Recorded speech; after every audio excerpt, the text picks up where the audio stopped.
walking alone, the streets are empty. The only thing I can see is my own silhouette.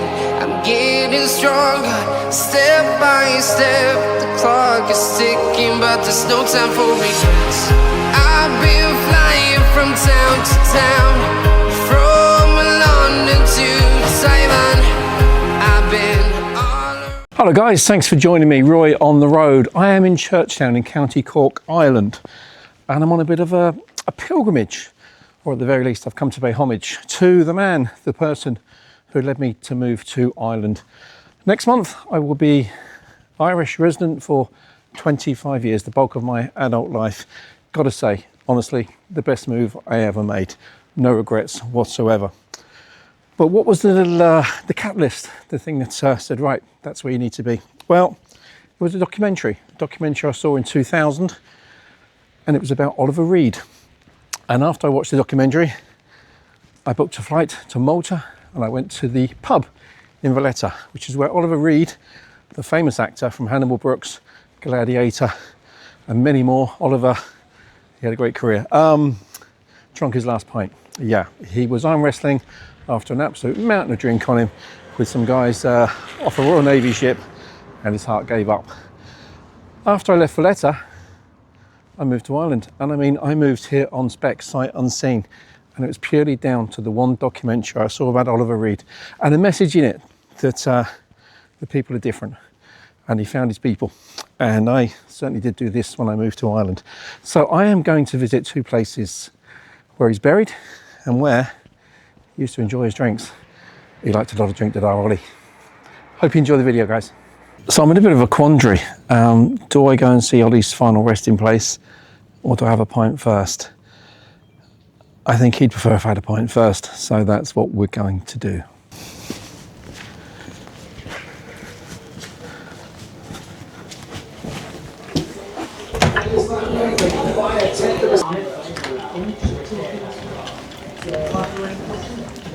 Okay, I've no idea what you can see, but there's a pint for Ollie. There's my pint.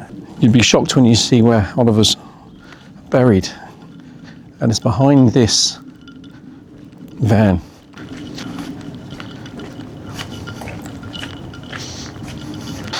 So, just met Deirdre in the bar.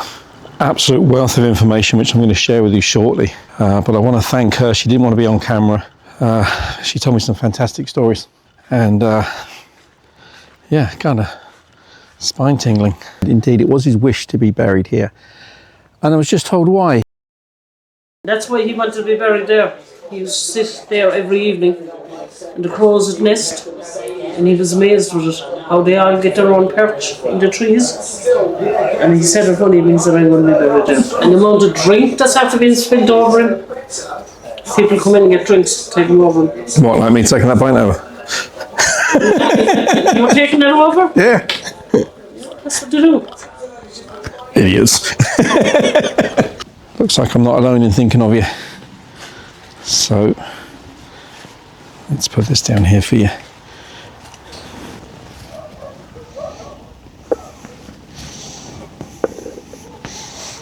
Don't spill it, Ollie.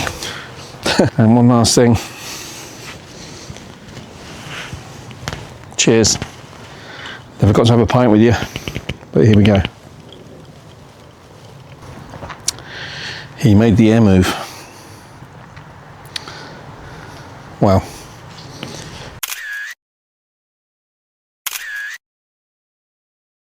Okay, so what did I just find out? Well, snooker player Alex Higgins popped down to give Oliver a visit a weekend, and Alex, quite foolishly, in a drunken state, made a bit of a pass at a young lady.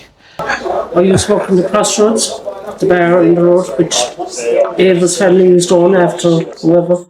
But Oliver came in one day and Alex was there, and I was going out to the lounge to get stock, and Alex followed me out, and he grabbed me in the lounge. But Oliver knew what was happening.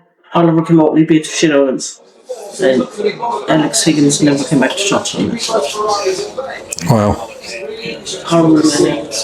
Also, every Christmas, Oliver's party trick was to drop his trousers to the floor, exposing absolutely everything, which is very much in keeping with every interview every story, every documentary I've seen about Oliver Reed. He had some fascination with dropping his trousers. But anyway, he found his people. What can we say? People would hear Oliver Reed is around just to get free drink. Then they come in and then I said, Oliver, one day, I said, Oliver, please don't say give the bums a drink. Because I said, people want to get served. Pub filled. Mary Jo, give all the bums a drink. Oh, Jesus. There'll be war. Horses everywhere. I think Oliver Reed's end was down there. And up here, it's the horsey corner. So let's pick it up there in the corner. He was stable jockey for Vincent O'Brien. Now, oh, here we go. There he is. Oliver Reed. Okay, I think I'll take a picture of that one so you can read it for yourself. This here is from Valletta, from the pub in Valletta where Ollie died. And that is the round of drinks he was busily enjoying between the hours of 10 a.m. and 2 p.m, I believe, prior to him taking his heart attack. So it's nice that this pub's remembered him. Down to see one of their better customers.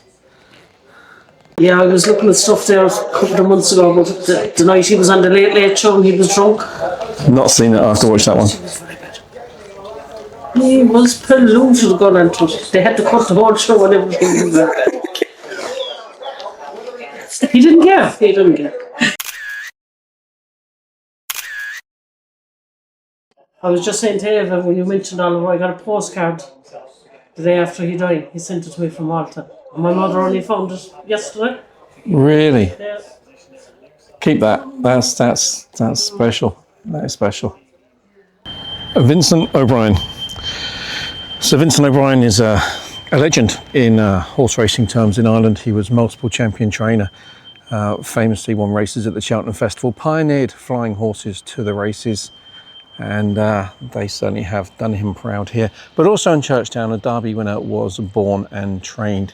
So this wonderful bronze is the centrepiece of the village. That over there is many people's centrepiece, O'Brien's Bar. That was Oliver Reed's local.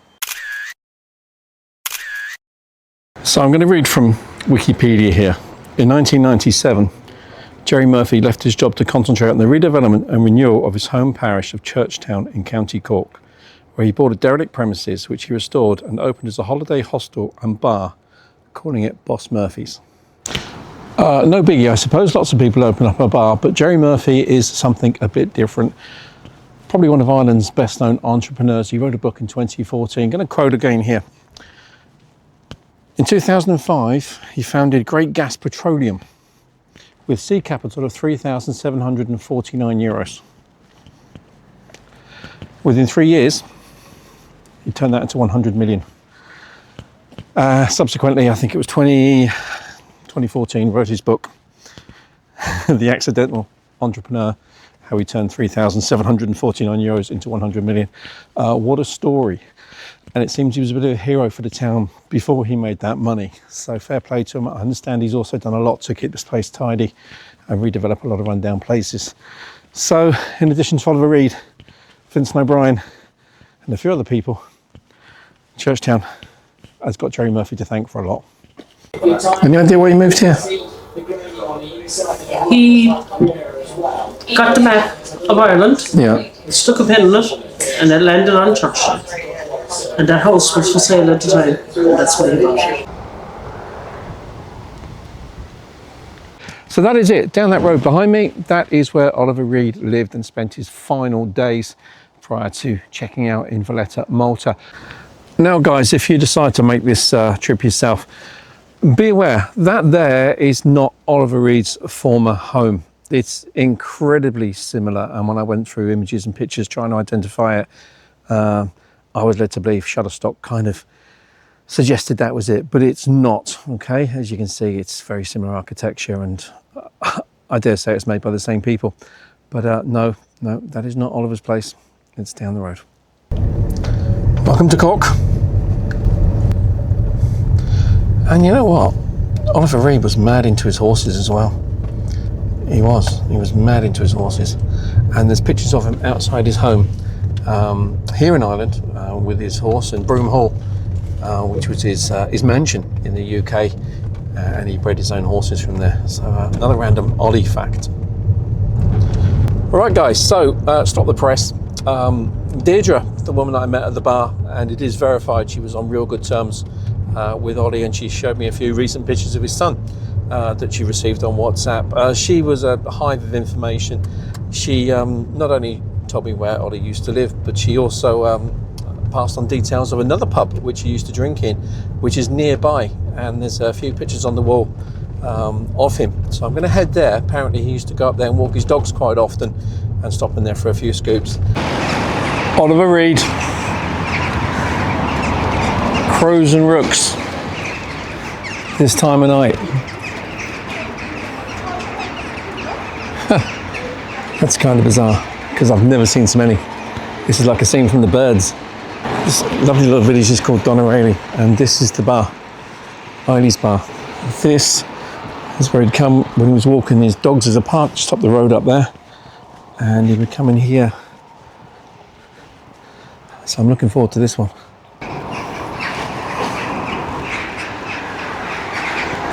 Ollie's bar. Let's do it.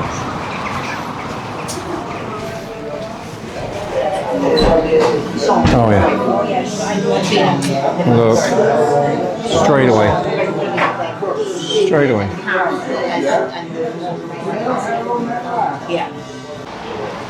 Okay. So apparently, just been told that Ollie would park up around here. He had a little red Jeep. And this is why I like this bar so much, because down here is where the park is. This is where he used to walk his dogs. And he could get into the bar from the side. So probably that door there, I'd guess. But this would be the dogs entertained and walked. And this would be Ollie entertained. And the dogs got a chance to put their paws up and relax.